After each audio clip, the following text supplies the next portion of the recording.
Creatures of Ava is a cozy action-adventure game developed by Inverge Studios and published by 11-Bit Studios. I never thought that cozy and action can come together as a genre, but Creatures of Ava proved to be chill.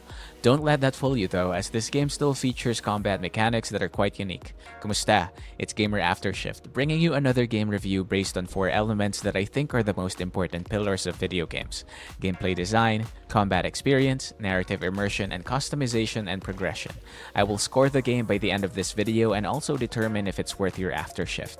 Without further ado, let's discover Planet Ava and its creatures and see how good of a game this is. Creatures of Ava features a couple of gameplay mechanics with creature collection as its central theme. As the game's name suggests, the game is about collecting creatures. You'll be provided a number of species to collect and it becomes part of your main progression. The way the collection works is through a flute that you get early in the game. Creatures feature a certain pattern of notes that you have to play to unlock their resonance, so taming a creature requires you to play the flute in accordance to the notes that the creatures will sing. Once tamed, creatures can be petted and utilized for various obstacles across the game as they feature unique skills that you can use by controlling the creature. However, unlike Palworld or Pokemon, they are not usable for combat. The creature collection features a nice diversity and variety. They are well designed as you can really take notice of the details in the animal's uniqueness. Make sure you take the photos of new creatures you encounter for experience, or in this game's term, research points. This is the only way to unlock resonance as well with the creatures, otherwise you won't be able to control the animals regardless if you have tamed them with the flute. The game also features puzzle platforming. The character's main tool and weapon is a staff called the Navitar. It's an object capable of manipulating environments, becoming a tool to navigate through multiple platform puzzles within the game. The Navitar is capable of lifting debris, augmenting flowers, really much the absorption rate of those flowers so that you can break them. It can also slow down time, giving you window to break through a motion-censored vine wall. Lastly, it's capable of shielding you from ground damage of infected area. With these tools, you are expected to pave the way through obstacles and the toughest of terrains. Speaking of which, the exploration in this game is divided into 4 different biomes. There's grassland, jungle, swamp, and desert. Each biome also features a different song that you have to learn to influence the creature in it. Ava features beautiful and detailed environments that makes exploration satisfying as the areas you traverse through are really well designed. I will give gameplay design an 8 out of 10. The planet of Ava is beautiful, the creatures and populace are well designed. The entire game is basically an eye candy. The gameplay is simple and fundamental, and the music is also top-notch, making this an excellent cozy game. Creature of Ava's combat is interesting. You're not there to bring tons of damage, rather undo the damage that's being done to the animal. So basically the combat design isn't really fighting, but technically it still is. Anyway, you can only fight creatures by saving them, or actually saving them is pretty much the goal of the fighting. So yeah, you engage combat to help these animals rid of the withering that's making them go bananas. Each animal actually features specific combat mechanics that you'll have to learn to be able to deal with them. And to deal with them, you have to dodge and jump because, like it or not, you can die in this game. A single headbutt from a tiny plant like kangaroo can hurt like hell, creating the skill ceiling that feels like an adaptation of a Souls-like game because the dodge can eat through your stamina like a ravenous bastard. Combat becomes optional once you meet your target number of creatures to teleport to the management, but you're free to really complete everything since there's basically a teleporter nearly everywhere. It's too grindy for me though. The combat feels like light and weightless, makes sense for what it is thematically, but it removes the octane in a traditional fighting sequence. On the brighter side, it officially makes the game a cozy game because of this. The combat is not just light in feeling, but it's also quite light on a mechanical perspective. I would rate the combat experience as a 6 out of 10. The combat experience is unique as it shifted the typical goal of defeating enemies to purifying them while you keep yourself alive. The mechanic of it all transforms the usual skill ceiling and skill floor of traditional combat as it now focuses centrally on the Navitar and its mechanics, keeping the tether alive and keeping it active while also having to know when and what spell to use for certain enemies or situation. Sadly, it's a design that's not good for long hours as it can get incredibly bland due to how linear the combat is. Narrative immersion is pretty much the focus of the game, so buckle up as this will be a long one. There's very little voiceover and the dialogues are mostly in text. To be fair, they are written in a way that's not too wordy, making it a bit tolerable, but still, I felt the tremendous budget cuts made to the voiceover as the narrative suffered. However, they still managed to deliver the story cohesively, which is something I applaud because half the time I'm snoozing through the text dialogues. I'll be giving a plot summary here, so spoilers alert. I'll leave a timestamp for you to skip this. Are you gone? All good? Perfect.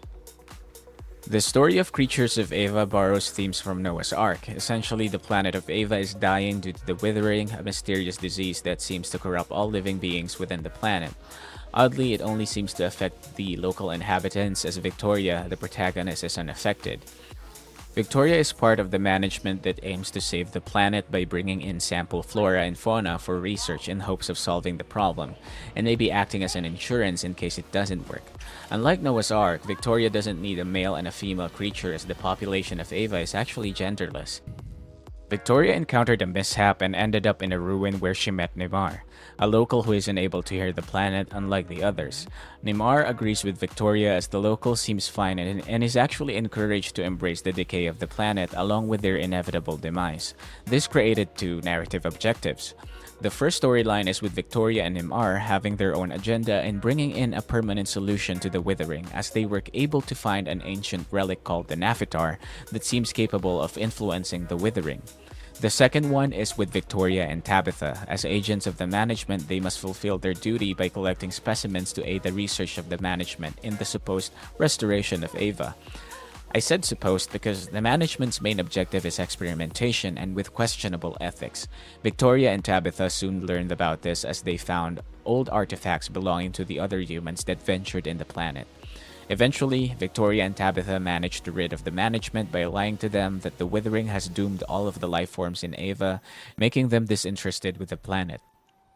Going back to Victoria and Neymar's journey, they found old ruins that led them to the final fresco detailing how the Antares, the old civilization of Ava, submitted to the withering and allowed everything to be perished.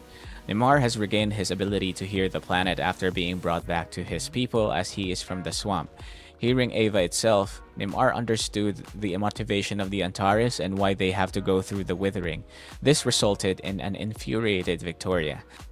At this point of the story, I lost interest because I was expecting Neymar to be the bridge for Victoria to understand the purpose of the withering and Ava's legacy. But nope, they resulted to bring in that "I wish you can hear what Ava is saying" bullcrap. Instead of educating Victoria as being a creature that has come from not hearing Ava to fully understanding it, Victoria pursues to heal Ava on her own, eventually meeting the spirit of the planet, Ava itself. Ava is everyone and everything in the planet and has informed Victoria that the planet goes through a wither-bloom cycle that allows the planet to thrive. See that? It's easy, right? A single sentence that could have ended the story even before we have seen the other biomes. Anyway, Ava grieved as it mentioned that they can no longer continue the cycle and will permanently wither because the cycle requires all of its inhabitants to be in the planet to have an anchor for the next bloom cycle. So basically, the reason why Ava will be messed up is because we played the freaking game and even got tutorial for it.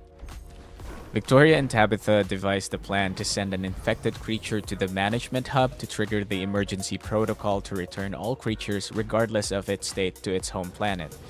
Victoria and Tabitha rides an escape pod which has a short story on its own, so basically Victoria has been blaming herself for the death of her parents because she thought she accidentally locked them out of the pod, but instead it was actually her parents that locked her in. The story ended with the grassland creatures bidding farewell to Tabitha and Victoria. The scene ends with Ava collapsing under the full influence of the withering and Tabitha and Victoria flying outside its atmosphere. Overall, the story is fine, but it can also be hilariously annoying. I really can't say anything about it, but much like every alien film, someone or something has to be stupid to progress the plot. I'm gonna score this a 4 out of 10. I get where the story is going for, what the lessons are and all, but there should have been a better execution. The answer to what Victoria is seeking is already around her, but for some reason no one's talking. I wish there was more anonymity or mystery for the overall issue of the planet, but instead, they went with this. So, 4 out of 10. The game features no customization at all, and the progression is very simple and actually trivial if you decided to do a completionist run, because you will basically get everything from the skill tree. Leveling is how many discoveries you've made or the creatures you've transported. By discoveries, it means how many new areas you've unlocked, how many creatures or people have you taken a photo of, so those kinds of things. And they're counted by a research point. Every level grants a skill point that you can invest in your Navitar abilities or Victoria's capability, and I guess that's it. There's not much agency here because you're bound to utilize your Navitar's ability, removing all possibilities for build crafting. The upgrades are quality of life upgrades and eases your overall experience with the game exploration and combat instead of providing some bit of diversity or variety.